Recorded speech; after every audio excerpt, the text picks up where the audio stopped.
How's it going, sports gamers? Mike Straw here, Sports Gamers Online.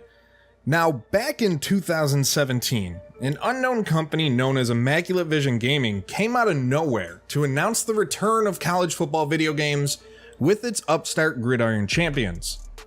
Gridiron Champions is the future of college football video gaming, the company said in its updated announcement in 2018, while also revealing what modes and features the game would have. Modes like Legacy, which was its version of Dynasty mode, Gridiron Icon, which was simply a career mode, deep customization, and so much more.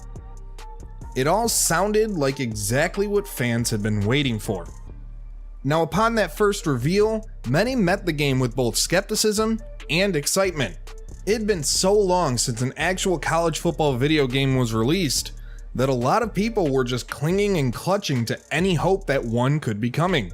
So much so that IMV Gaming was able to sell pre-order investments of the game without having a single ounce of development done. All they had to go on for those sales was some concept art and an idea. Fast forward a couple of years later, the company had raised hundreds of thousands of dollars for the development of the game, and it was even announced at one point that seasoned game development shop Big Ant Studios was going to be the team behind building the game. Since that announcement, however, there was no movement on the game's development. No news came from anywhere, there were no status updates on how the game was progressing, nothing. It got to the point where more questions kept popping up from people about the status of the game, so much so that IMV had to go on the defense about the whole situation.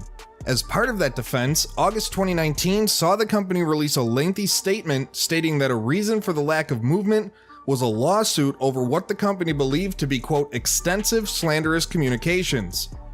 That announcement came on August 13th of 2019, and after it was posted publicly, IMV Gaming once again went silent. This time for nearly a whole year until July 25th, 2020, when it took to Twitter again to post a number of tweets outlining what the company has been dealing with over the last 12 months, with, once again, no sign of any sort of development progress.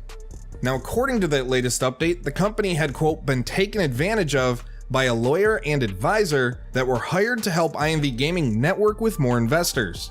This pair of individuals allegedly took payment in excess of $300,000, which IMV claims was all of the insider presale money, all of the investment capital, and money from personal loans taken out by the executives, and there were no results to show from it, leading to more litigation for the company against the accused parties. In one of their tweets detailing what's going on, IMV stated that, quote, we have documented material evidence to support all of our claims against them and prove we were taken advantage of.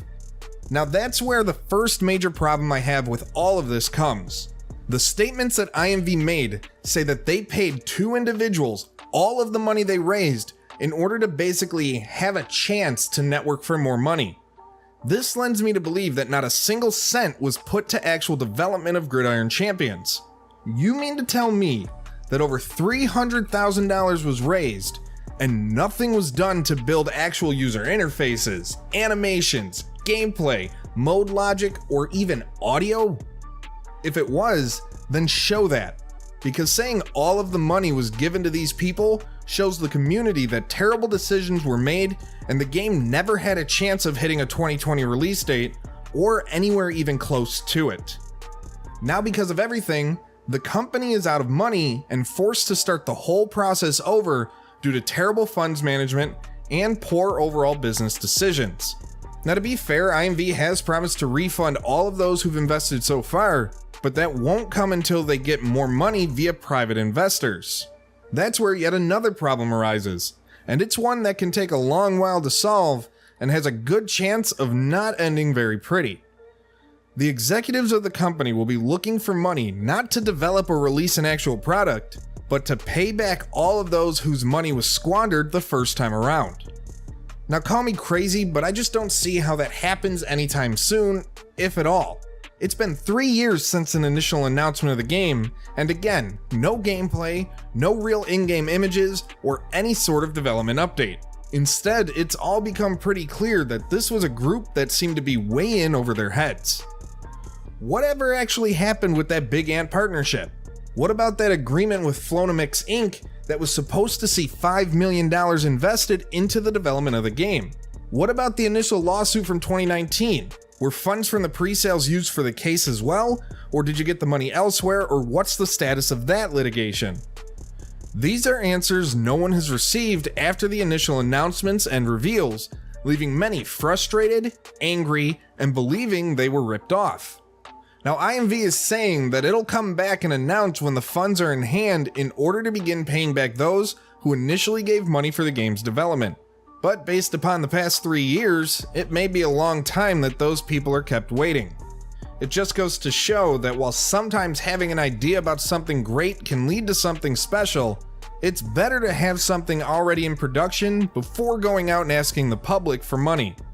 No matter all of the good intentions, which I personally believe there were behind the idea of Gridiron Champions, raising funds and convincing consumers to pay for something that hadn't even been started being built yet is something that all future crowdfunded games should take note of. If you're going to ask the community for money, have something tangible to show first. There's a saying that says you need to spend money to make money, and while that can be and often is true, you also need to be smart with that money and use it to actually advance the game you're trying to sell. But hey, at least they say they won't crowdfund in order to have the money to give out refunds.